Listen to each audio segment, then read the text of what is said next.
رب اشرح لی صدری ویسر لی امری واحلل عقدۃ من لسانی یفقہوا قولی آمین یا رب العالمین۔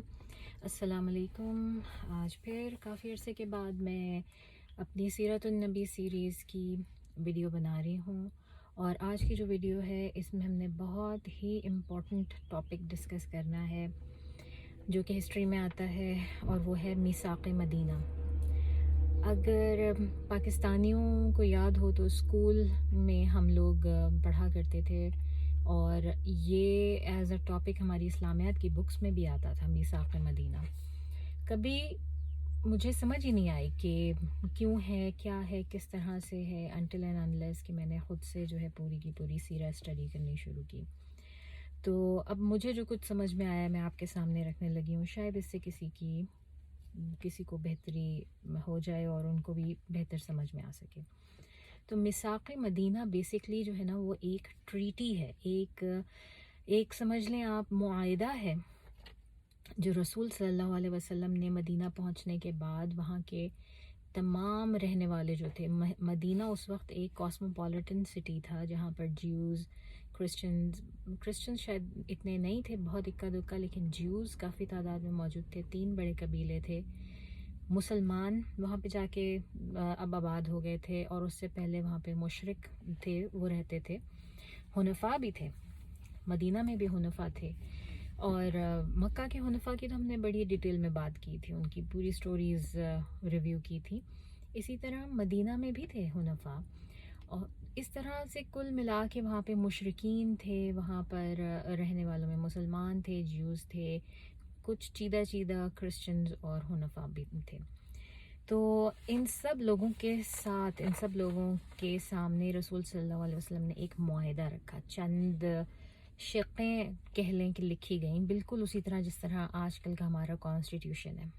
اور پاکستان میں رہنے والے تو بہت اس بات سے ان کو اندازہ ہوگا کہ جب وہ پڑھتے ہیں تو وہ کتنا زیادہ ان کو 1973 کا کانسٹیٹیوشن پڑھایا جاتا ہے اور یاد کروایا جاتا ہے اور رٹوایا جاتا ہے۔ تو یہ تاریخ کا وہ پہلا کانسٹیٹیوشن ہے میثاق مدینہ جو رسول صلی اللہ علیہ وسلم نے کیا اس وقت مدینہ میں جا کے، جس کے تحت اس بات کا کلیئر کٹ اندازہ ہو گیا لوگوں کو، جیوز کو، وہاں کے رہنے والوں کو بھی اور باہر کے لوگوں کو بھی، کہ یہ ایک حقیقتاً ایک سیاست، ایک ریاست کی بنیاد رکھی جا رہی ہے، اور یہ شخص جو یہ معاہدہ کر رہا ہے بیٹھ کے، یہ کوئی عام بندہ نہیں ہے، یہ ایک جسے کہتے ہیں نا، جس کے بارے میں کوئی کسی کو کوئی کسی قسم کا بھی کوئی اختلاف نہ ہو، ہر طرح کا غیر اختلافی لیڈر ہے۔ تو یہ معاہدہ تاریخ میں بہت بہت بہت زیادہ امپورٹنس رکھتا ہے، کیونکہ یہ اپنی نوعیت کا پہلا ترین معاہدہ تھا۔ اس سے پہلے تاریخ میں ہمیں شاید اس نوعیت کے معاہدات نہیں ملتے جو کیا گیا۔ دوسری بات یہ کہ اس کو لکھا گیا باقاعدہ، اور یہ بھی اس وقت کے لیے، عرب کے لوگوں کے لیے اس وقت بہت ہی ایک ایسی بات تھی کہ ہر جگہ ہر وقت نہیں کیا جاتا تھا، تو یہ لکھا بھی گیا، اور اس میں جو زبان استعمال کی گئی وہ اس وقت کی خالص ٹھیٹھ عربک تھی، جو کہ اب ناپید ہے، اب وہ اتنی زیادہ نہیں ہوتی۔ اور پھر بات یہ بھی ہے کہ یہ معاہدہ جو ہے وہ ہمیں کہیں پر بھی ہسٹری میں یا سیرہ کی بکس میں نا اس کا مینشن کرنے والا نہیں ملتا، ہمیں یہ پتہ نہیں چلتا کہ یہ روایت کس کے تھرو آ رہی ہے۔ ابن اسحاق میں بھی لکھا ہے، تو ابن اسحاق نے بھی اسی طرح سے لکھا ہے کہ ہم سے یہ بیان کیا گیا۔ اب ان سے یہ بیان کیا گیا، کس نے کیا یہ نہیں معلوم، اور کب کیا یہ بھی نہیں معلوم۔ ابن اسحاق میں اور رسول اللہ صلی اللہ علیہ وسلم کے دور میں تقریباً 100 سال کا فرق ہے۔ اس کے بعد ہمیں اس معاہدے کی کافی شقیں جو ہیں وہ اگلی بکس میں، جس طرح کہ مسند امام احمد ہے، اس میں ملتی ہیں، اور اس میں کچھ اس طرح سے لکھا گیا ہے کہ رسول صلی اللہ علیہ وسلم نے مہاجرین اور انصار کے درمیان ایک کتاب لکھی، اور مدینہ میں ایک میثاق لکھا گیا جس کی روح سے تمام رہنے والے اپنے اپنے امور خود سنبھالیں گے، اپنے قرض خود بھریں گے، اور ان کے درمیان اصلاح و معروف رہے گا۔ تو یہ اس طرح کی شکلیں جو ہیں وہ ہمیں مسند امام احمد میں ملتی ہیں. لیکن اس کا بہت سارے ایسے ایویڈنسز ہیں جن کی وجہ سے ہمیں پتہ چلتا ہے کہ ہسٹری میں یہ ڈیفینیٹلی ایک مطلب ایک ایونٹ تھا جو کہ ہوا تھا رسول صلی اللہ علیہ وسلم کے دنوں میں. تو آپ کو پتہ ہے کہ جب ہم ہسٹری ریکارڈ کرتے ہیں تو ہسٹری ریکارڈ کرنے میں اور جو احادیث ہیں ان کو ریکارڈ کرنے میں بڑا مختلف جو ہے وہ طریقہ اختیار کیا جاتا ہے. احادیث میں اس چیز کا خیال رکھا جاتا ہے کہ کوئی بھی چیز جس کسی نے بھی بیان کی ہے اس کی پوری لائف، اس کی پوری بایوگرافی کو سامنے رکھ کے حدیث کا متن چیک کیا جاتا ہے اور بہت چیزیں اس میں دیکھی جاتی ہیں. حدیث is a complete science while history is more like telling a story, telling a biography. تو اس لیے ہسٹری کے جب آپ پیسز کنیکٹ کرتے ہیں تو اس میں آپ اتنی سختی سے اتنے سخت اصولوں کا خیال نہیں رکھتے جیسے کہ آپ احادیث میں رکھتے ہیں. تو اس لیے اگر ہمیں اس کی کہیں سے سندیں نہیں بھی ملتی لیکن ہمیں بہت سارے دوسرے شواہد ملتے ہیں جن سے کہ پتہ چلتا ہے کہ یہ 100% یہ ہوا تھا اس دور میں، تو ہم جو ہے وہ اس کو صحیح مانتے ہیں اور اس کو صحیح مانیں گے. یہ مطلب اس پر کسی کا کوئی اختلاف رائے نہیں ہے. تو جناب یہ جو معاہدہ تھا، سب سے پہلی تو اس کا ایویڈنس یہی ہے کہ اس کی جو زبان تھی وہ اس وقت کی عربی تھی جو کہ آسان نہیں تھی سمجھنی، اور پھر اس کی روح سے اس میں جو چیزیں بیان کی گئیں اس معاہدے میں، وہ پھر جن چیزوں پہ عمل پیرا نہیں ہوئے وہاں کے رہنے والے، ان کو پھر جو کانسیکوینسز بھگتنے پڑے، اس سے بھی ہمیں اندازہ ہوتا ہے کہ یہ واقعی ایک اوتھینٹک چیز تھی کرنے والی. تو اور پھر یہ کہ اس معاہدے میں نام جو ہے وہ مدینہ کے بجائے وہی پرانا یثرب استعمال کیا گیا، کیونکہ ابھی رسول صلی اللہ علیہ وسلم کو گئے ہوئے بہت زیادہ لمبا عرصہ نہیں ہوا تھا. کہتے ہیں کہ یہ 6 سے 8 مہینے کے درمیان کا عرصہ ہوگا جس میں یہ معاہدہ طے پا رہا تھا.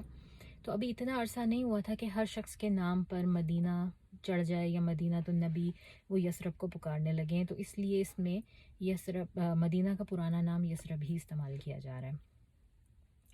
تو اس لیے اور یہ ہم کلیئر کر چکے ہیں کہ زیادہ تر جو علماء ہیں ان کے نزدیک اس میں کوئی اختلاف نہیں ہے، اس معاہدے کے الفاظ میں کوئی اختلاف نہیں ہے. تقریباً 5-6 صفحات پر مشتمل ہے اور اس کا لکھنے کا اسلوب اس طرح ہے جس طرح کے پوائنٹس میں آپ ایک پوائنٹ لکھتے ہیں.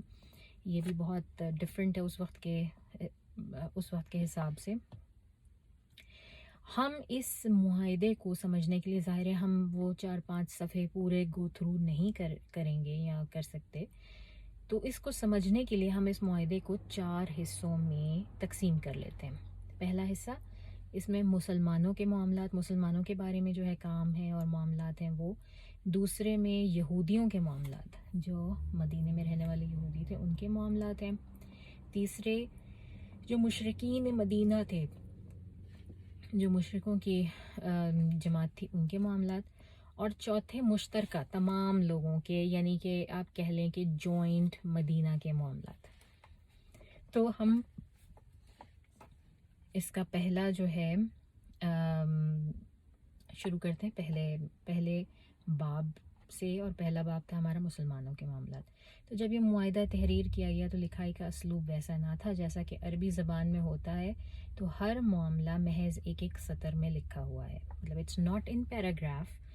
کوئی اس طرح سے انگریزی، اگر ہم انگلش کی مثال لیں تو آج ہم جو انگلش پڑھتے ہیں اور اگر ہم جا کے شیکسپیرین انگلش پڑھیں تو اس میں زمین آسمان کا فرق ہے. مطلب 200 سال کے عرصے میں اتنا زیادہ فرق آ جاتا ہے. تو پھر اب کی عربی میں اور 1400 سال پہلے کی عربی میں کتنا فرق ہوگا. تو یہ معاہدہ اس طرح جس طرح بالکل کہتے ہیں نا ٹو دی پوائنٹ، اور بس ایک لائن میں ہر چیز لکھی ہوئی اس طرح سے تھا. اور پھر یہ کہ اگر ہم دیکھیں تو مسلمانوں میں انصار، مہاجرین، اور پھر انصار کے اپنے 40 سے زیادہ قبائل ہیں جو کہ مدینہ میں اور گرد و نواح میں وہ سارے کے سارے آباد ہیں وہاں پہ. اور پھر یہودی اور یہودیوں کے 3 قبائل ہیں جو وہاں پر ہیں.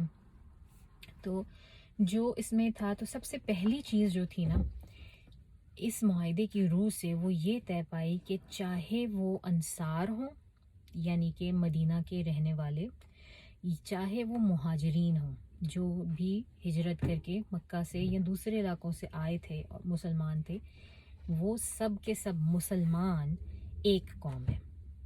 یعنی کہ مہاجر اور انصار اپنے آپ کو مدنی یا جو ہے وہ مکی کہہ کر نہیں بلا سکتے. نیشنلزم نہیں ہے یہاں پر. ان کا ایک ہونے کا جو پوائنٹ ہے کہ جس پوائنٹ پر وہ سب کے سب ایک ہیں، ایک قوم ہے، وہ ہے مسلمان ہونا. یہ پہلی دفعہ ہوا تھا. اس سے پہلے عرب میں اس چیز کا کانسیپٹ ہی نہیں تھا، کیونکہ لوگ اتنے قبیلوں میں بٹے ہوئے تھے اور ہر قبیلے کا جو سردار تھا وہ ان کے اپنے نام کے ساتھ وہ قبیلہ چلتا تھا. یا پھر اگر ہم دوسرے جگہوں پر دیکھیں تو لوگ نیشنلزم کی بنیاد پر اپنے آپ کو ایک سمجھتے تھے. اور نیشنلزم کے ساتھ اپنے آپ کو ایک سمجھنا جو ہے نا، آپ جتنا اس پہ سوچیں گے اور غور کریں گے آپ کو اندازہ ہوگا کہ لوگوں کو ایک ساتھ باندھ دینا صرف اس بیس پر کہ وہ ایک جگہ پہ رہتے ہیں، کہ وہ ایک کنٹری کے بینر کے نیچے رہتے ہیں، ایک جھنڈے کے نیچے، تو یہ کافی نہیں ہوتا ان کو ایک ساتھ رہنے کے لیے.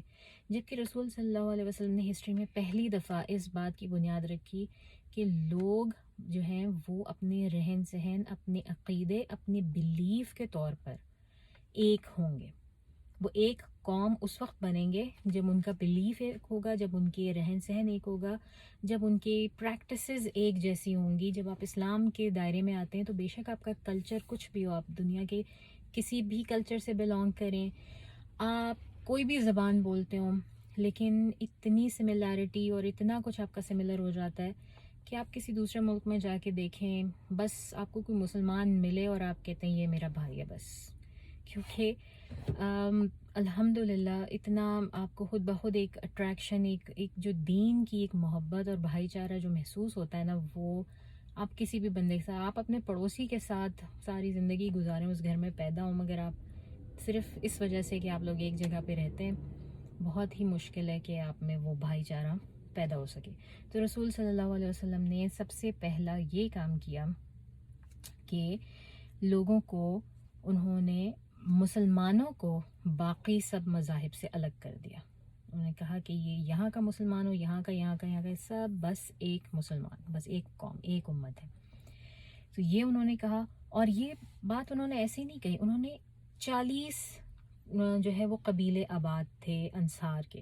ان 40 قبیلوں میں سے ایک ایک کا نام لے کر رسول اللہ صلی اللہ علیہ وسلم نے ایک ایک کا نام لے کر ان کو مینشن کر کے کہا کہ تم کہ یہ تمام قبائل جو ہیں یہ ویسے ایک قوم ہے، مسلمان جو ہیں وہ ایک قوم ہے، مگر یہ ہر قبیلہ اپنے اپنے مسائل کا ذمہ دار یہ خود ہوگا. وہ اپنے مسائل کو خود سے ہینڈل کریں گے. فار ایگزامپل کہ جس طرح قبیلے میں کسی نے کسی دوسرے قبیلے کے بندے کا خون کر دیا ہے، اب اس کو خون بہا دینا ہے یا اس کو قتل کا بدلہ دینا ہے، جو بھی کرنا ہے یہ قبیلہ خود کرے گا. خون بہا جو ہے وہ ایک بہت بڑی رقم تھی، 100 اونٹ. اب بھی آپ سمجھ لیں کہ آج کے دور میں بھی 100 گاڑیاں، مطلب اگر آپ کو دینی پڑیں کسی کو تو کتنا مشکل کام ہے. ایک بندہ تو نہیں وہ افورڈ کر سکتا. تو پہلے بھی یہی ہوتا تھا کہ اس کا پورا قبیلہ جو ہے وہ مل جل کے اس کے لیے وہ چیزیں کلیکٹ کرتا تھا، وہ سم اماؤنٹ آف منی جو تھا وہ کلیکٹ کرتا تھا اور وہ دیتا تھا. تو اب بھی رسول صلی اللہ علیہ وسلم کہہ رہے ہیں کہ یہ پریکٹس ویسے ہی رہے گی. ہر قبیلہ اپنی چند جو ایک چیزیں ہیں ان کا ضرور خود سے ذمہ دار ہوگا. اس میں ایک جس طرح سے غلام ہے، غلاموں کا ایشو ہے، اسی طرح سے یہ قتل اور خون بہا کا میں نے مینشن کیا وہ ہے. پھر جو جنگی غلام جو جنگ میں آپ بناتے ہیں، جن کو جنگی قیدی بناتے ہیں، ان کا ایشو ہے. اور پھر جو آپ کے قبیلے کے غریب غربا اور نادار لوگ ہیں ان کو کس طرح سے ڈیل کرنا ہے، ان میں ان کا کیا سسٹم ہونا ہے، ان کی امداد کس طرح سے کرنی ہے، وہ بھی قبیلہ خود دیکھے گا. تو اپنے قبیلے کی یہ جو انٹرنل معاملات ہیں یہ تمام قبائل خود سے ڈیل کریں گے. پھر یہ کہ یہ بڑا انٹرسٹنگ کلاز ہے کیونکہ جو ویلفیئر سسٹم ہے وہ نیشنل لیول پر تھا ہی نہیں. انفیکٹ اس وقت تو عرب میں تو کچھ بھی نیشنل لیول پر نہیں تھا, اور اٹ واز نیئرلی امپاسبل کہ ایک دم سے آپ سارا سسٹم جو آلریڈی وہاں پہ موجود تھا نا اس کو ختم کر کے آپ کہتے او دس از دا کنگ, اور یہ کنگ کے اندر کے انڈر ہیں یہ سارے کچھ, اور یہ فیڈرل لا ہے, اور یہ اس طرح سب لوگ ہیں.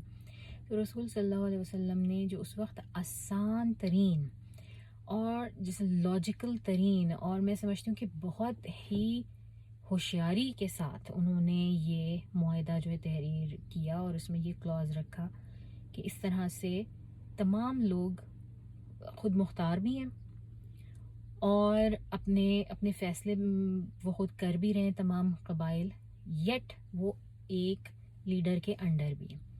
تو یہ ایک بڑی خوبصورت بات تھی. اور میں آپ کو مزے کی یہ بات بتاؤں کہ آج کل کے دور میں بھی نا پوری دنیا میں صرف 2 ہی ایسی کنٹریز ہیں جن کے بارے میں یہ کہا جا سکتا ہے کہ سم واٹ اس طرح کا کچھ لا جو فیملی لا ہوتا ہے یا کچھ الاؤ ہے جن میں کہ ہر مذہب کا بندہ خود کرے گا.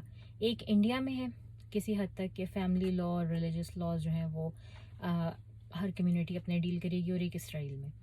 اس کے علاوہ اور دنیا کی کوئی ایسی کنٹری نہیں نظر آتی جہاں پر اس چیز کا اطلاق کیا گیا ہو. اور رسول صلی اللہ علیہ وسلم نے جو 1400 سال پہلے یہ کر کے دکھایا, تو دس از جسٹ امیزنگ کہ آج تک دنیا کے اتنے اپنے آپ کو لبرل کہنے والی کنٹریز بھی وہ ابھی تک اس قابل نہیں ہوئی ہیں کہ وہ اس طرح کے لاز کو پاس کر سکیں اور ان کو جو ہے وہ امپلیمنٹ کر سکیں اپنی لائف میں. تو اس لیے یہ بہت ہی ورسٹائل اور بہت ہی کلیور قسم کی بہت زبردست سیاست تھی رسول صلی اللہ علیہ وسلم کی یہ والا اس کلاز کے ساتھ.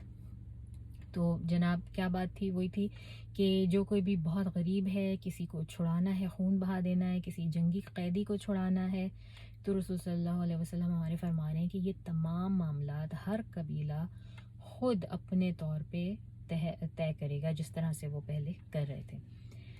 اب اس میں دوسرا کلاز ہے کہ تمام مسلمان جو ہیں وہ یونائٹڈ ہوں گے, وہ ایک ہوں گے, متحد ہوں گے ہر اس شخص کے خلاف جو کہ کسی بھی قسم کی کوئی زیادتی کرے, کسی بھی قسم کی کوئی زیادتی کرے, خواہ وہ زیادتی کرنے والا مسلمان ہو, خود ان میں سے ہو, ان کے لیڈرز میں سے ہو, لیکن اس کے خلاف تمام مسلمان ایک جماعت کے طور پہ متحد ہوں گے. اور اس کی ہمیں ایک مثال اس سے پہلے بھی ملتی ہے, اگر ہم یاد کریں کافی لیکچرز پہلے شروع کے لیکچرز میں ہم نے بات کی تھی. حلف الفضول کا ایک معاہدہ تھا جس کو رسول صلی اللہ علیہ وسلم بہت فخر کے ساتھ بیان کیا انہوں نے اپنی پروفٹ ہوڈ کے بعد, اپنی نبوت ملنے کے بعد. مگر وہ ان کی بہت اس وقت وہ 18-19 سال کے تھے جس وقت یہ حلف الفضول کا معاہدہ ہوا تھا, بہت ینگ تھے, مگر ان کو وہ اتنا پسند تھا کہ انہوں نے اس کو بہت فخریہ انداز میں پیش کیا تھا تمام جو صحابہ کرام ہیں ان کے سامنے. اور یہ کچھ اسی طرح کا ہے, یہ معاہدے کی یہ شکیں جو ہیں یہ کچھ اسی طرح کی ہیں. پھر اس کا ایک کلاز ہے جناب کہ کوئی بھی مسلمان چاہے وہ کسی کیٹیگری کا ہو, وہ جس کسی کو بھی پناہ دے دے گا ایک دفعہ, تو وہ اس کو پناہ دینا تمام مسلمانوں پر واجب ہے. مطلب کوئی پھر اس بندے کو چھو نہیں سکتا, کیونکہ یہ بھی ہم پہلے بہت دفعہ بات کر چکے ہیں کہ اس چیز کا کانسیپٹ ایک یہ جو ویزا تھا وہاں پہ رہنے کا, یا اب بھی عرب کنٹریز میں یہ اقامے کا کانسیپٹ ہے. تو یہ پروٹیکشن ہے, یہ ایک پناہ ہے جو کہ وہاں کے ریزیڈنٹس جو ہیں وہ دیتے ہیں کسی بھی اس بندے کو جو آنا چاہے اس جگہ پہ اور رہنا چاہے یا کاروبار کرنا چاہے. لیکن اور یہ پہلے بھی تھا عرب میں, لیکن اس میں خاص بات کیا تھی جو یہاں پر ہو رہا ہے, اس میں خاص بات یہ تھی کہ کوئی بھی مسلمان, پہلے عرب میں تھا تو جناب اگر تو آپ بہت کوئی کوئی لیڈر ہیں, کوئی ٹرائبل لیڈر ہیں, یا آپ کی پوزیشن بڑی کوئی مستحکم ہے جس طرح کہ مکہ کے لوگوں میں تھی, ابو جہل تھا یا ابو لہب تھا, یا رسول صلی اللہ علیہ وسلم زندگی کا بیشتر حصہ ابو طالب کے پروٹیکشن میں رہے، ان کی بیس پر وہاں پہ رہ سکے، ورنہ کب کا مار دیے جاتے. تو اس طرح سے یہ پہلے صرف بہت پاورفل لوگوں کو یہ جو ہے وہ مراد حاصل تھی، لیکن اب اس معاہدے کی روح سے ہر شخص، اور ہر شخص میں کون آتا ہے؟ عاقل بچہ. وہ بچہ مطلب جو پیوبرٹی میں آ چکا ہو، وہ کوئی بھی مسلمان غلام، عورت، مرد، بوڑھا، چاہے وہ غلام ہے چاہے وہ آزاد ہے، کوئی کسی رینک کا بندہ ہے.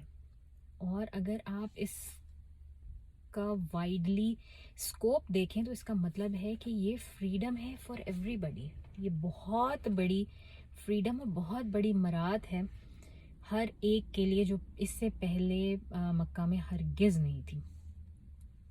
تو رسول صلی اللہ علیہ وسلم نے تمام مسلمانوں کو ایک امت بنا کے اور ان کے لیے اس چیز کو اوپن کر دیا کہ وہ جس کو چاہے پناہ دیں، اور ان کی دی ہوئی پناہ پہ کوئی سوال نہیں اٹھا سکتا. ہر شخص کو ان کی دی ہوئی وہ پناہ جو ہے وہ قبول کرنی ہے ہر حالت میں. تو جناب یہ سیدھا کچھ جو موسٹ امپورٹنٹ پوائنٹس تھے. پہلا باب جو ہم نے 4 حصوں میں ڈیوائیڈ کیا اس ٹریٹی کو، اس میں سے جو مسلمانوں کے لیے، انصار اور مہاجرین میں جو مسلمان تھے ان کے لیے جو پوائنٹس تھے یہ وہ تھے. اب ہم آتے ہیں دوسرے چیپٹر کی طرف، یا دوسرے پارٹ کی طرف، جو کہ تھا جیوز کے لیے جو معاملات تھے، جیوز یا یہودیوں کے لیے.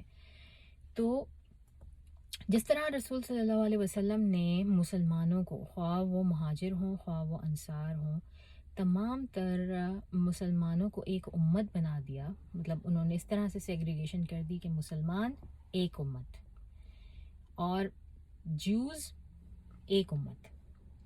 جیوز کو انہوں نے ایک امت بنا دیا. انہوں نے کہا کہ یہ سب ایک الگ امت کے، الگ نیشن کے لوگ ہیں. اور اس کے علاوہ مشرکین عرب جو تھے ان کی ایک امت ہو گئی. تو جیوز کے لیے جو ہے رسول صلی اللہ علیہ وسلم نے کہا کہ جیوز جو ہیں یہ سب امت مع المؤمنین، ایک امہ ہے، اور ان کے تمام قبائل، ان میں آپس میں اتحاد اتنا نہیں تھا، تو اسی لیے ظاہر ہے وہ 3 قبیلوں میں رہتے تھے. ورنہ میرا خیال ہے کہ جتنے وہ نمبرز ان کے تھے، ضرورت شاید ان کو کوئی نہیں تھی کہ الگ الگ قبیلوں میں رہنے کی، سوائے اس کے کہ ان میں اتحاد نہیں تھا. لیکن رسول صلی اللہ علیہ وسلم ان کو اسی طرح دیکھتے تھے کہ یہ جیوز ہیں، ہم مسلمان ہیں، اور یہ مشرکین ہیں. تو اس طرح سے based on everybody's religious beliefs اس وقت جو ہے وہاں پر رسول اللہ صلی اللہ علیہ وسلم نے ان کی سیگریگیشن کی. اچھا جناب، اور پہلا جو ان کو حکم دیا گیا جیوز کو وہ بھی یہی تھا کہ ان کے بھی جو تمام اپنے جو معاملات ہیں، جو ان کے اپنے کامن معاملات ہیں، چاہے ان کا فیملی لا ہے، چاہے کچھ بھی، وہ سب یہ وہی اپنے حساب سے ڈیل کریں گے. مطلب اس میں رسول صلی اللہ علیہ وسلم یا کوئی اور شخص بیچ میں نہیں آئے گا. جو بھی ان کے خون بہا کے معاملات ہو گئے، یا ان کے یہی غلاموں کے معاملات ہو گئے، یا ان کے آپس کی فیملی ریلیشن شپس کے معاملات ہیں، وہ تمام یہودی اپنے طور پر ان کو خود ہی ڈیل کریں گے. ان کو رسول صلی اللہ علیہ وسلم کے پاس لانے کی ضرورت نہیں ہے. لیکن یہود اور مسلمان دونوں ایک دوسرے کو بہت زیادہ سپورٹ کریں گے، اسپیشلی کس وقت اگر کوئی آفت باہر سے آتی ہے مدینہ کے اوپر، کوئی اور آ کے حملہ کرتا ہے. جس طرح ہم لیٹر آن دیکھتے رہے کہ مکہ کے لوگ کانسٹنٹلی حملے کرتے رہے، اور تو اس وقت یہودیوں کو مسلمانوں کا ساتھ دینا ہوگا. نہ صرف یہودیوں کو بلکہ مشرکین کو بھی، ہر ایک کو ایک ہو کے ان کے خلاف لڑنا ہوگا. یہ وہ کلاز ہے جس پر عمل نہ کرنے کی وجہ سے، جس کے خلاف کانسپریسی کرنے کی وجہ سے جو یہودی تھے ان کے اوپر پھر رسول صلی اللہ علیہ وسلم نے وہاں پہ رہنا بند کر دیا، اور ان کو وہاں سے نکالا، اور ان کی پروسیکیوشن کی، اور جس کی وجہ سے جو ہے وہ اب کہا جاتا ہے، مطلب عرصے سے مسلمانوں کے خلاف یہ پروپیگنڈا کیا جاتا ہے کہ مسلمان بہت اینٹائی سیمیٹک ہیں. اور اینٹائی سیمیٹک صرف وہ یہودیوں کو کہتے ہیں، حالانکہ ہم خود بھی بیچ میں ہی آتے ہیں، لیکن مسلمانوں کو یہ کہا جاتا ہے کہ جی رسول صلی اللہ علیہ وسلم نے تو یہودیوں کو بہت پیٹ کے اور ان کے سارے مردوں کو قتل کر کے اور وہاں سے نکال دیا تھا. یہ ہم آگے بہت ڈیٹیل میں پڑھیں گے، لیکن کرنے کی بات یہ ہے، بتانے کی بات یہ ہے کہ یہ وہ معاہدہ تھا جو انہوں نے توڑا تھا، جس کی وجہ سے ان کے اوپر اس کا وبال پڑا. اور ٹریزن کا کہیں پر بھی کسی دنیا کے کسی لاء میں کسی بھی ملک میں آپ چلے جائیں، ٹریزن کا، غداری کا انجام موت ہوتا ہے. موت کے علاوہ اس کا کوئی انجام نہیں ہے. تو اگر ہم اس چیز کو اس طرح سے سمجھیں تو سمجھ میں آتا ہے، اور یہ بات بالکل لاجیکل بھی لگتی ہے اور بالکل ٹو دی پوائنٹ بھی لگتی ہے کہ ان کے ساتھ جو کیا گیا وہ اس لیے نہیں کیا گیا کہ وہ کوئی سیمائٹس تھے، وہ کیونکہ وہ کیا تھے، وہ یہودی تھے، اس وجہ سے ان کے ساتھ نہیں ہوا. ان کے ساتھ جو سلوک کیا گیا وہ اس وجہ سے کیا گیا کہ انہوں نے جو کچھ کیا، ان کا جو عمل تھا کہ انہوں نے معاہدات کی پاسداری نہیں کی، ان کے اعمال اس طرح کے نہیں تھے، ان کی سازشیں ختم نہیں ہوتی تھیں، اس وجہ سے ان کے ساتھ جو کیا گیا وہ کیا گیا. تو یہ بہت ہی امپورٹنٹ پوائنٹ ہے اور یاد رکھنے کا پوائنٹ ہے، اسپیشلی ان لوگوں کے لیے جنہوں نے باہر جا کے لوگوں کو منہ دینا ہوتا ہے اور ان کے منہ پہ یہ بات ماری جاتی ہے کہ مسلمان اینٹائی سیمائٹس ہیں، مسلمان یہ ہیں وہ ہیں. تو جناب ہسٹری اٹھا کے پڑھ کے دیکھیے، مسلمانوں نے جتنا یہودیوں کو ساتھ دیا ہے کسی قوم نے نہیں دیا. بہرحال تو یہ اس کا پارٹ بی کہہ لیں، دوسری شق تھی ان کے ساتھ معاہدے کی، یہودیوں کی. پہلی کیا تھی کہ یہود خود ایک قوم ہے اور یہ اپنے انٹرنل معاملات خود سے طے کریں گے، اور دوسری یہ کہ یہود اور مسلم مل کر کسی بھی باہر سے آنے والی تھریٹ کا مقابلہ کریں گے ڈٹ کر اور ایک دوسرے کا ساتھ دیں گے مکمل طور پہ. تیسرا معاہدہ یہ تھا، تیسری شک یہ تھی کہ کوئی بھی یہودی مدینہ چھوڑ کر نہیں جائے گا بنا رسول اللہ صلی اللہ علیہ وسلم کو مطلع کیے. یہ ایسی ہی ہے جیسے ہم نے اپنا ملک چھوڑ کے، کینیڈا چھوڑ کے مجھے پاکستان جانا ہے تو میں اس وقت تک نہیں جا سکتی جب تک کہ اس کے اوپر سٹیمپ نہ لگی ہو میرے پاسپورٹ کے اوپر، جس کا مطلب ہوتا ہے کہ ظاہر ہے میں اس کنٹری کی اتھارٹیز کو بتا کے نکل رہی ہوں کہ ہاں بھی میں اس تاریخ کو یہاں سے نکلی ہوں اور میں اجازت کے ساتھ نکلی ہوں. وہیں پر ہمیں ایئرپورٹ پر ہی پتہ چل جاتا ہے، اگر ہمیں اجازت نہ ہو، خدا نہ خواستہ کسی وجہ سے کوئی مسئلہ ہو کسی کو، ہمیں وہیں پتہ چل جاتا ہے اور ہمیں وہیں پکڑ لیا جاتا ہے، دھر لیا جاتا ہے.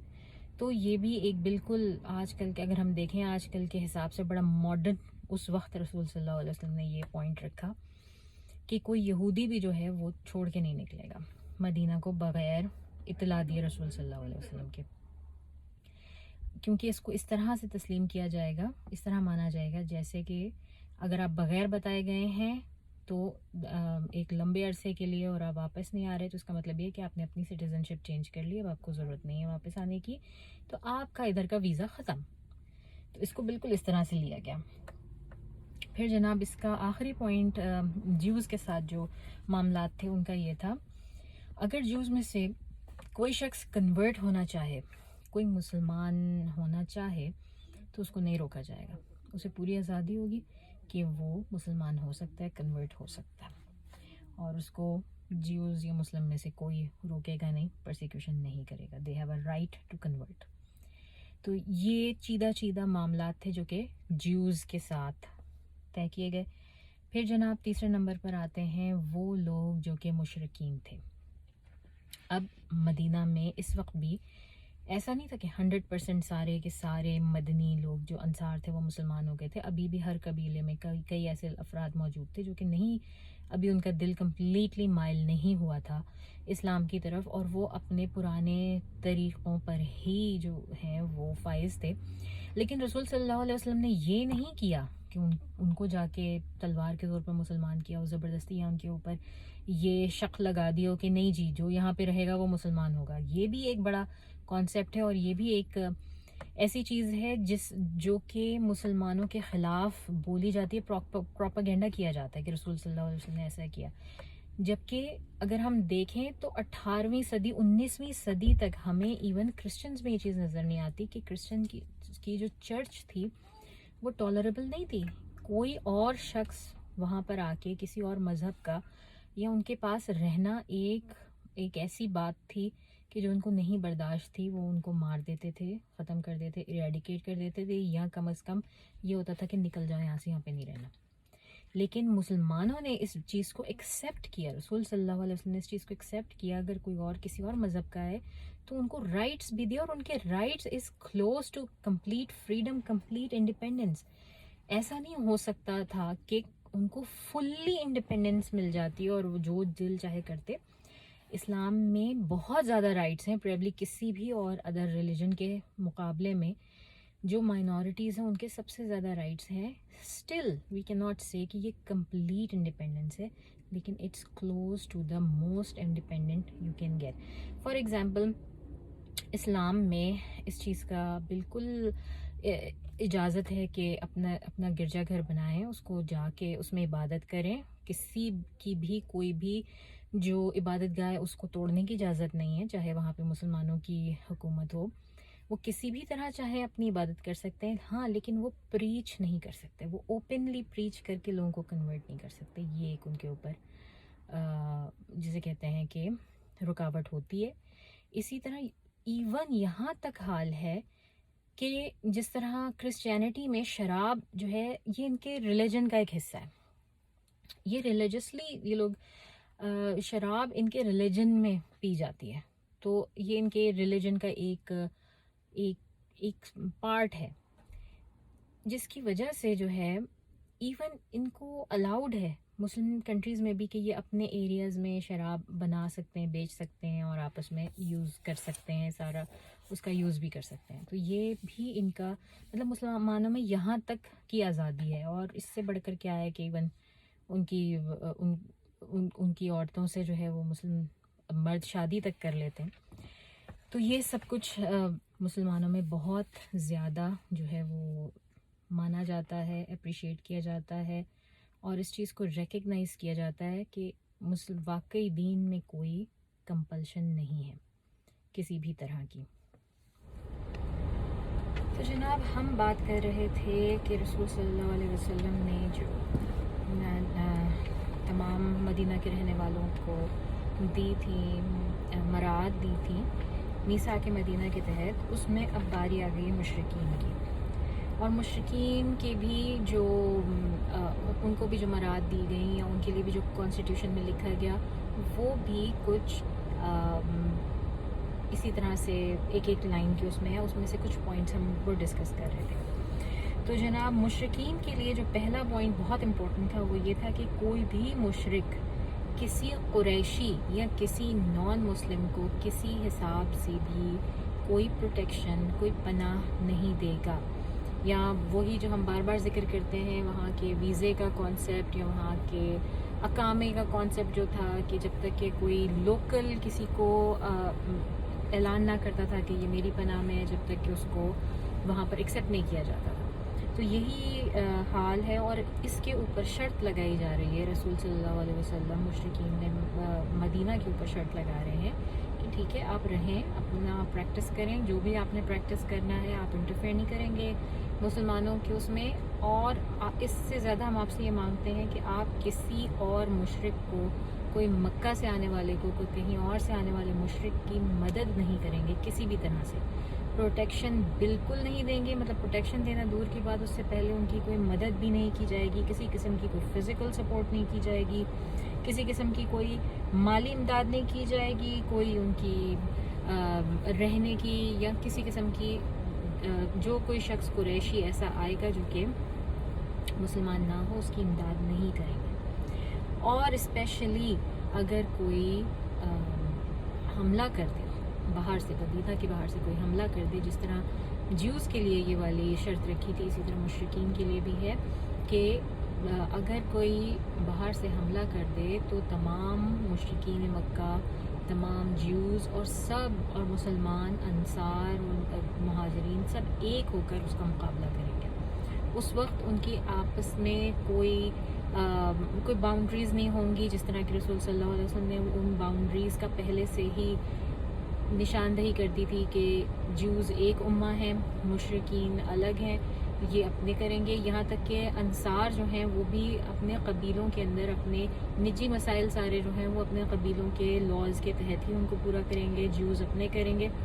لیکن جو مسئلے کمبائنڈ ہوں گے، باہر سے کسی طاقت نے حملہ کیا اور تو سب کو ایک ہو کے لڑنا ہوگا. تو یہاں پر ان مشرکین کے لیے بھی یہی ہے کہ اس کے بعد ایک اور ان کی شک جو ہے وہ یہ تھی کہ رسول صلی اللہ علیہ وسلم نے مدینہ کے اندر کو حرم قرار دیا، جس طرح کہ مکہ جو ہے وہ حرم اللہ تعالیٰ نے قرار دیا تھا، اور ابراہیم علیہ السلام نے اللہ سے دعا کی تھی، اور مکہ ہمیشہ سے حرم اللہ تعالیٰ نے قرار دیا. تو رسول صلی اللہ علیہ وسلم نے اسپیشلی دعا کی اور مدینہ کا جو ایریا ہے اس کو ڈسکرائب کیا. اس ٹریٹی کے اندر یہ شک بھی موجود تھی کہ اس ایریا کو ڈسکرائب کیا گیا کہ مدینہ کی حد کہاں سے کہاں تک ہے. کہ جس طرح سے ہم نے پہلے بھی بات کی تھی اور میں نے آپ لوگوں کو دکھایا بھی تھا میپ کے اوپر، لابتین 2 والکینک راکی پلینز تھے جن کے درمیان مدینہ کی ایک طرف کی حد ہے، اور پھر حرہ شرقیہ اور حرہ غربیہ، یہ ان کے جو ہے مشرق و مغرب میں ان والکینک پلینز کو حرہ شرقیہ اور حرہ غربیہ کہا جاتا ہے. اور 2 لابتین 2 چھوٹی پہاڑیاں مدینہ کے شمال و جنوب میں. تو یہ مدینہ کی حد مقرر کی رسول صلی اللہ علیہ وسلم نے کہ یہ مدینہ ہے اور یہ علاقہ حرم کہلائے گا سارا کا سارا. تو رسول اللہ صلی اللہ علیہ وسلم کی اس دعا کی وجہ سے ہم یہ جانتے ہیں کہ صرف مکہ ہی نہیں بلکہ مسلمانوں کے لیے مدینہ بھی حرم کا درجہ رکھتا ہے. اور میں پھر سے ریپیٹ کر دوں کہ حرم کون سی جگہ ہوتی ہے؟ حرم وہ جگہ ہوتی ہے جہاں پر ادروائز جو کام کرنے کے بہت سے ایسے کام ہیں جو کہ حلال ہوتے ہیں، مگر اس جگہ کے اندر، اس حد کے اندر جو کہ تجویز کر دی جائے، اور اس سلسلے میں رسول صلی اللہ علیہ وسلم نے کر دی تھی، اس کے اندر جو وہ بہت سے کام حرام قرار پاتے ہیں، وہ آپ نہیں کر سکتے.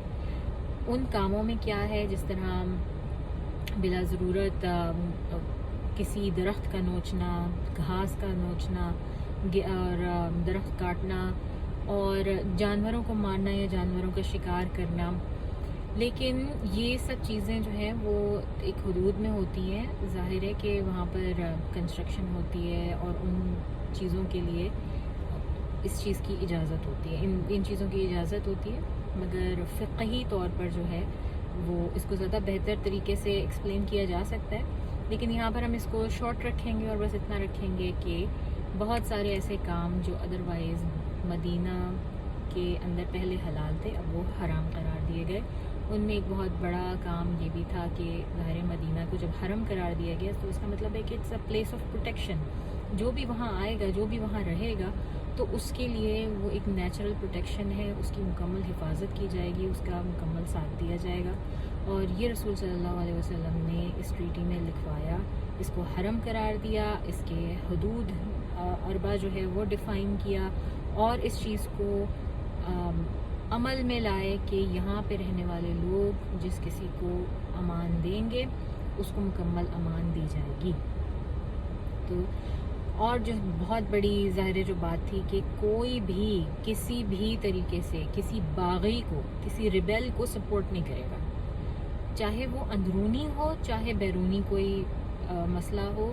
لیکن چاہے وہ مسلمان ہو، چاہے وہ مشرک ہو، چاہے وہ جیوز میں سے ہو، چاہے وہ نصارہ میں سے ہو، کوئی بھی ہو، اگر کوئی باغی آئے گا، باغی کا مطلب کہ اب یہ جو کانسٹیٹیوشن جو ڈیسائیڈ ہو رہا ہے، یہ میثاق مدینہ جو ڈیسائیڈ ہو رہا ہے، اس کی روح سے اس کی شرائط پوری نہ کرنے والا اور ان سے روح گردانی کرنے والا جو شخص وہ باغی کہلائے گا. تو کوئی بھی جو ہے وہ باغیوں کو پناہ نہیں دے گا. اور آپ دیکھیں کہ آگے ہماری 3-4 ویڈیوز میں نا مسلسل جیوز کا بہت ذکر ہوگا. اگر آپ کسی آپ کا ہو، آپ رہتے ہوں کسی ویسٹرن کنٹری میں، تو ان سب کو اندازہ ہے کہ مسلمانوں کو اینٹائی سیمیٹک کہا جاتا ہے. کیوں اینٹائی سیمیٹک کہا جاتا ہے؟ کہ جی مسلمان تو یہودیوں کے بڑے خلاف ہیں، اور مسلمانوں کے نبی صلی اللہ علیہ وسلم نے ان کے سارے مردوں کو قتل کر کے مدینہ سے نکالا تھا. تو وہ ہم آگے چل کے یہ سارا قصہ پڑھیں گے. لیکن یہ میثاق جو ہے یہ جاننا اسی لیے ضروری ہے کیونکہ اس کی روح سے آپ دیکھ لیں کہ یہ شک ہے اس میں کہ جو کوئی بھی باغی ہوگا اس معاہدے کا اس کو برداشت نہیں کیا جائے گا، اس کو سخت سے سخت سزا دی جائے گی اور اس کا کوئی ساتھ نہیں دے گا۔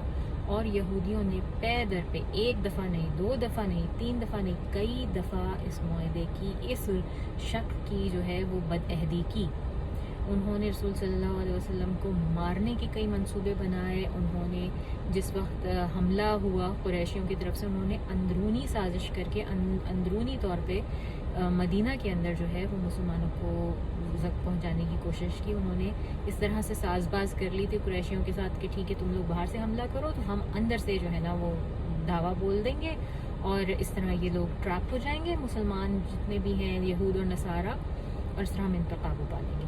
تو یہ ایک دفعہ نہیں ہوا، یہ کئی دفعہ ہوا، تو جس کی وجہ سے 2 قبیلوں کو پہلے نکالا گیا، ان کو وہاں سے نکل جانے کا حکم دیا گیا، وہ جا کے آباد ہو گئے تیسرے قبیلے میں۔ پھر جب تیسرے قبیلے نے بہت بڑی سازش کی اور انہوں نے بھی اس حکم کو نہیں مانا، اس کی حکومت عدولی کی، تو اس وقت رسول صلی اللہ علیہ وسلم نے ان کے اوپر بہت شدت کے ساتھ چڑھائی کی، اور اس وقت وہ وقت تھا کہ جس وقت ان کے مردوں کو قتل کیا گیا۔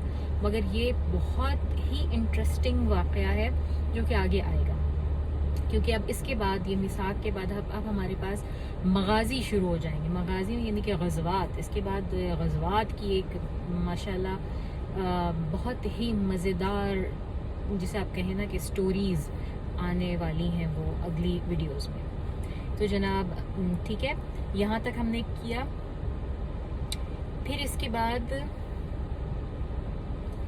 اب وہی بات ہے کہ اس معاہدے کی روح سے اس میں شامل ہونے والے تمام لوگ یا ان میں سے کوئی بھی اگر اس کو نہ مانے تو وہ ریبیلیاں باغی کہلائے گا، جو میں نے ابھی ایکسپلین کیا، اور وہ سخت سے سخت سزا کا مستحق ہوگا، اور اس پر اللہ کی اور اس کے رسول کی لعنت ہوگی، اور ملائکہ کی اور تمام لوگوں کی۔ یعنی کہ یہ رسول صلی اللہ علیہ وسلم کے الفاظ تھے جو کہ محفوظ ہیں، کہ انہوں نے اس طرح کہا کہ جو اس کو نہیں مانے گا تو اس کے اوپر اللہ کے رسول کی، ملائکہ کی، تمام لوگوں کی اس پر لعنت ہو۔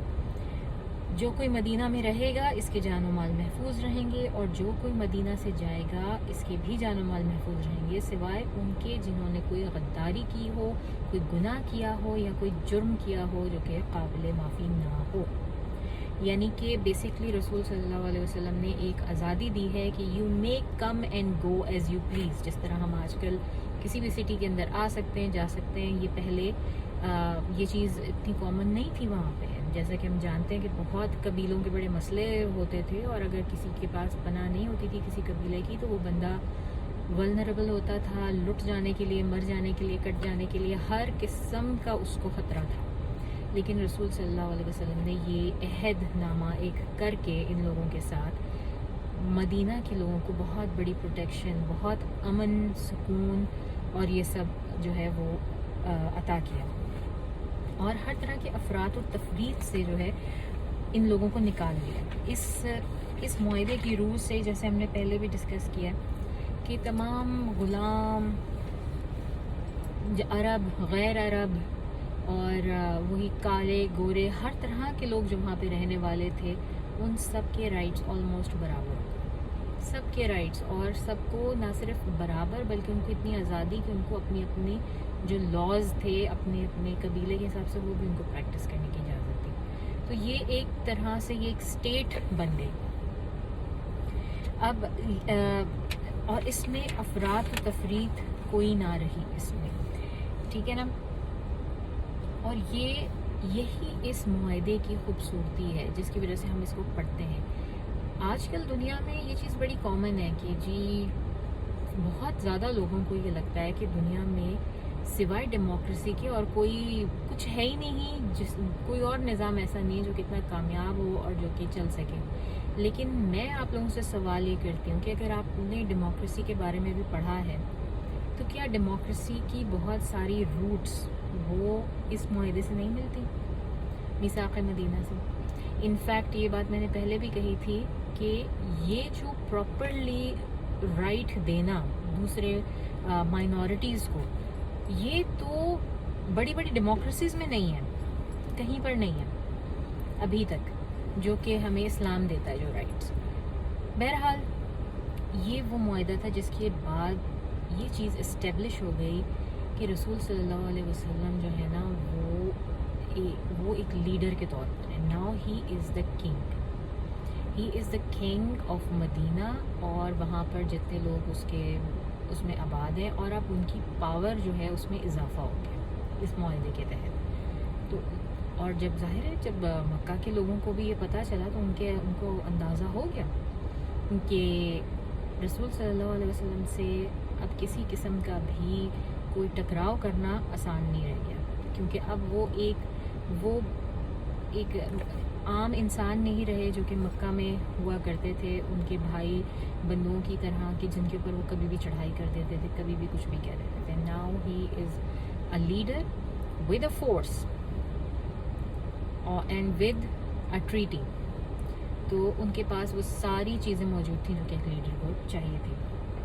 اور پھر سب سے مزے کی بات یہ کہ رسول صلی اللہ علیہ وسلم نے تھیولوجیکلی بیس کر کے جو ہے وہ سب کی کلاسیفیکیشن کی اور مسلمانوں کو ایک امت کہا، بجائے اس کے کہ وہ کہیں کہ یہ انصار ایک گروپ ہیں، یہ مہاجرین ایک گروپ ہے.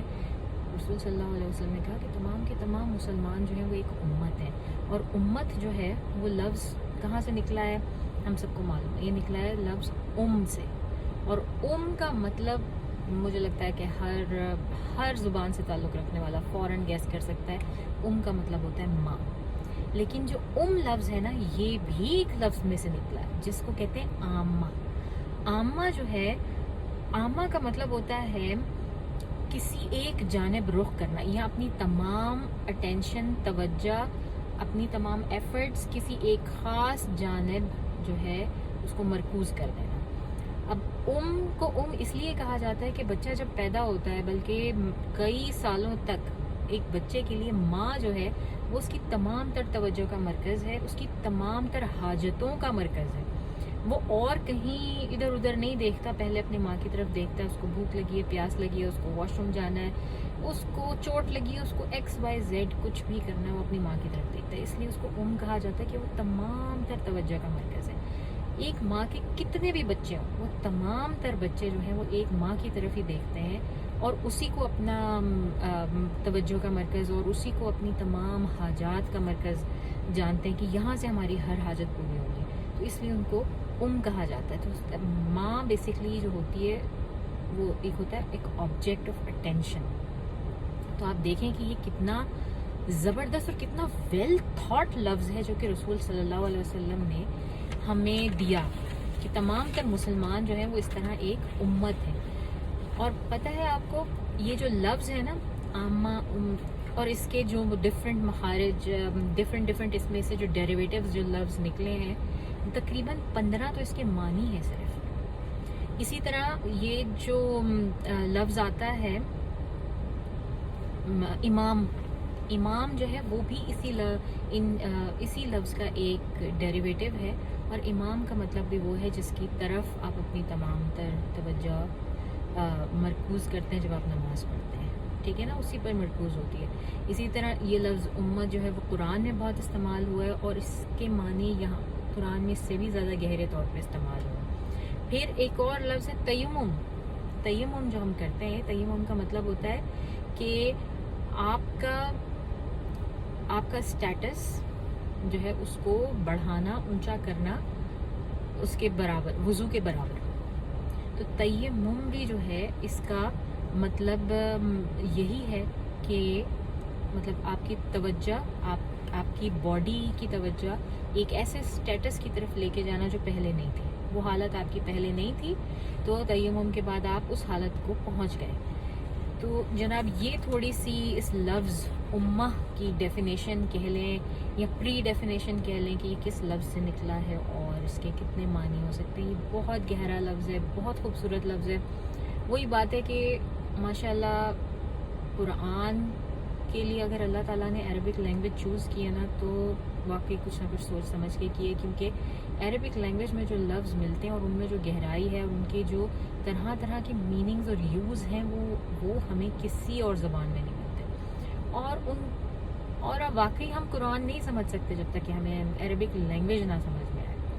تو ہماری زندگیوں میں نا یہ ایٹ لیسٹ نیت ضرور ہونی چاہیے کہ ہم عربک لینگویج کو سمجھنے کی کوشش ضرور کریں، ورنہ ہم ایسنس نہیں پکڑ سکتے قرآن کا ایسنس. ہم جتنی مرضی ٹرانسلیشن پڑھیں، آپ ساری زندگی پڑھتے رہیں، آپ کو ہر دفعہ ایسا محسوس ہوگا آپ نے کچھ نیا پایا، لیکن پھر بھی جب آپ لینگویج پڑھ کے قرآن کی طرف جائیں گے، پھر جو آپ سیکھیں گے تو وہ آپ نے اس سے پہلے کبھی بھی نہ کیا ہوگا. تو یہ بات ہو گئی، اور یہ ہم نے ڈسکس کر لیا کہ رسول صلی اللہ علیہ وسلم کا اسٹیٹس اب ڈی فیکٹو رولر کا ہو گیا ہے. مشرک اور یہود ان کو بھی پتہ چل گیا، تمام عرب کو پتہ چل گیا کہ اب رسول صلی اللہ علیہ وسلم ایک ڈی فیکٹو رولر ہے. اور یہاں پر ہم اس ویڈیو کو ختم کرتے ہیں، اور نیکسٹ ویڈیو جو ہے نیکسٹ پارٹ، اس میں انشاءاللہ بہت مزے کی سٹوریز آئیں گی. یہ والی شاید اتنی مزے کی آپ کو نہ لگے، یہ ٹریٹی تھی لیکن یہ بہت امپورٹنٹ ہے سمجھنی، کیونکہ اگر ہم اس ٹریٹی کو نہیں سمجھیں گے تو ہم بہت سارے ایسے ڈیسیجنز جو بعد میں رسول صلی اللہ علیہ وسلم نے لیے ان پہ ہمیں خود ہی کویسچن اٹھانا شروع کر دیں گے غیر مسلموں کی طرح کہ اچھا تو یہ تو انہوں نے صحیح نہیں کیا، شاید یہ ایسے کیوں کر دیا، اس کو تو ایسے ہونا چاہیے تھا. اگر آپ کو یہ ٹریٹی تھوڑی بہت آپ کے ذہن میں ہوگی، آپ کو یاد ہوگی، تو آپ ان چیزوں کو بہت کلیئرلی جسٹیفائی کر سکتے ہیں کہ اچھا یہ جو ڈیسیجن لیا تھا رسول صلی اللہ علیہ وسلم نے یہ اس بیس پر لیا تھا اور یہ کس بیس پر لیا تھا. تو اب تک کے لیے اتنا ہی، مجھے اجازت دیں، اور آپ سب لوگوں سے دعا کی بہت التماس ہے. السلام علیکم ورحمۃ اللہ وبرکاتہ.